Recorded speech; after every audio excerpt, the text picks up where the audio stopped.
Bem-vindos a mais um Deep Dive. Hoje, o nosso mergulho é nas primeiras 9 pragas do Egito. A gente está usando como base a lição 4, que explora Êxodo 7 a 10. E a ideia aqui é ir um pouco além daquela narrativa mais conhecida, sabe?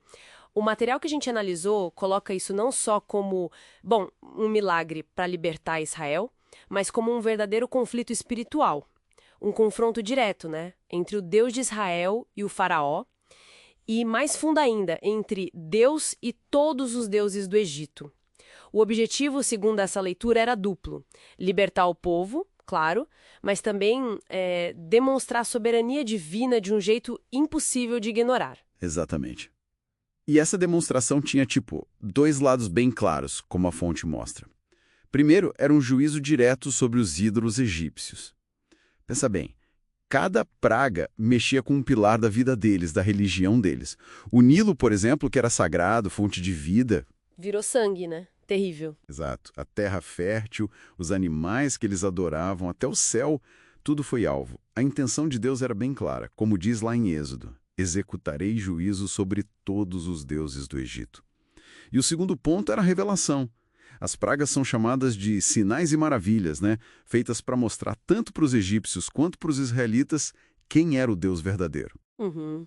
E essa revelação fica muito nítida quando o texto mostra Deus fazendo aquela distinção, poupando a terra de Gósen, onde os israelitas moravam. Isso a partir da 4ª praga, se não me engano.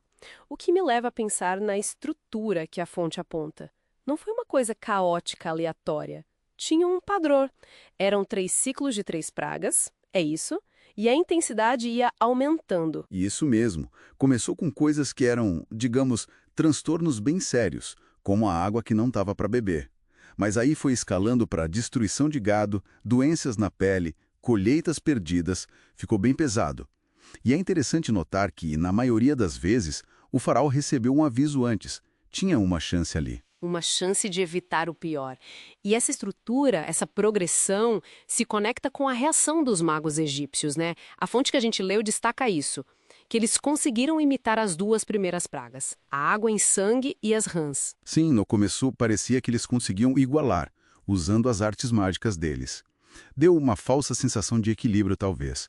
Mas aí veio a 3ª praga, os piolhos. Ah, essa foi diferente. Foi.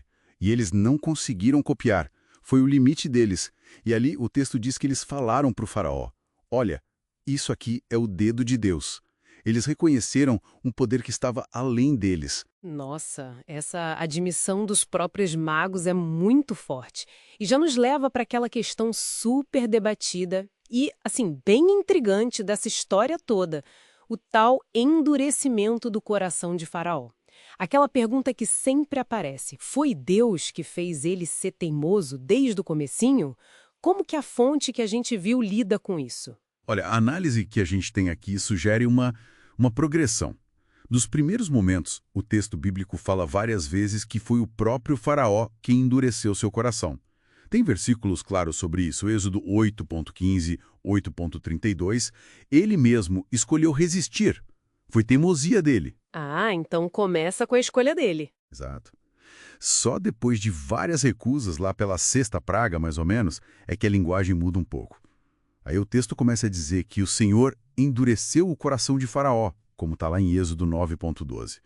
A interpretação que a fonte sugere é que não é tipo uma predestinação para ele ser teimoso, mas uma consequência das escolhas dele.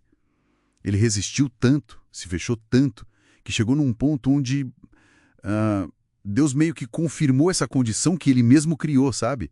O coração ficou impermeável à mudança. Entendi. Então a resistência inicial dele, essa escolha repetida de não ceder, foi o que preparou o terreno para esse estado final de endurecimento. É uma perspectiva interessante. E essa ideia de resistência e daquilo que a gente coloca no centro da nossa confiança me faz pensar na ligação que a fonte faz com a idolatria hoje em dia. Claro, não falamos de estátuas de deuses egípcios hoje. Mas a fonte argumenta que qualquer coisa que tome o lugar central que deveria ser de Deus, pode ser dinheiro, poder, sucesso a qualquer custo, funciona de um jeito parecido, né? Como os egípcios dependiam dos deuses para ter segurança, prosperidade, Talvez hoje a gente deposite uma fé parecida nessas outras coisas. E elas acabam, de alguma forma, nos escravizando também, de um jeito diferente. É uma conexão forte, sim. E resume bem a ideia central desse nosso mergulho, eu acho. As pragas não foram só demonstrações de poder aleatórias ou só castigo. Foram ações calculadas, bem estruturadas. O alvo era desmontar a confiança nos deuses falsos do Egito. E, ao mesmo tempo, revelar quem era o Deus de Israel, sua natureza, seu poder incomparável. Foi um confronto que deixou claro a impotência dos ídolos diante do Criador. Exato. Então, para a gente fechar nosso papo de hoje, fica uma provocação baseada nisso tudo que a gente conversou. As pragas lá no Egito Antigo miraram esferas bem concretas de poder e adoração. O rio, a terra, o sol, os animais, a vida em si. Se a gente trouxer essa lógica para os nossos dias, quais seriam as esferas de influência de hoje que competem pela nossa lealdade mais profunda? Talvez de formas mais sutis que os deuses do Egito, né? Onde será que a nossa confiança última está depositada? Fica aí a reflexão para quem nos ouve.